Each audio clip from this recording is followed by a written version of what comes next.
Civil వివాదాలకు వచ్చినట్లయితే అది ఏది ఆస్తి తగాదా కావచ్చు, లేకపోతే ఇంకేదన్నా సివిల్ వివాదం, ఇద్దరు వ్యక్తుల మధ్య సివిల్ వివాదం అయితే సివిల్ వివాదం వచ్చినప్పుడు కోర్టుకు వెళ్ళాల్సి వచ్చి కోర్టుకు వెళ్ళలేని పరిస్థితి కనుక ఉంటే పాపర్ సూట్ అని వేసుకోవడానికి అవకాశం ఉండేది. అంటే నేను కోర్టు ఫీజే చెల్లించలేను, మీరు ఆ కేసు తీసుకోండి అని చెబితే ఆర్థిక స్తోమత లేనప్పుడు కోర్టు దాన్ని అనుమతిస్తే ఫీజు లేకుండానే కేసు టేకప్ చేస్తారు. ఒకవేళ కేసు గెలిస్తే అందులో నుంచి కోర్టు ఫీజును మినహాయింపు చేసుకునే పద్ధతి మాత్రమే ఉండేది.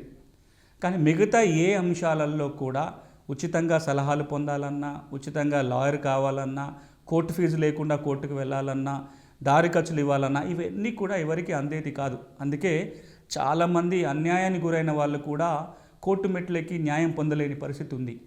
ఈ నేపథ్యంలో ఏం చేస్తే చట్టం యొక్క ఫలాలు వీళ్ళందరికీ అందుతాయి, ఏం చేస్తే అన్యాయం గురైన వాడు న్యాయం పొందడానికి అవకాశం ఉంటుంది అనే ఒక తర్జన భర్జన చాలా కాలం నడిచింది.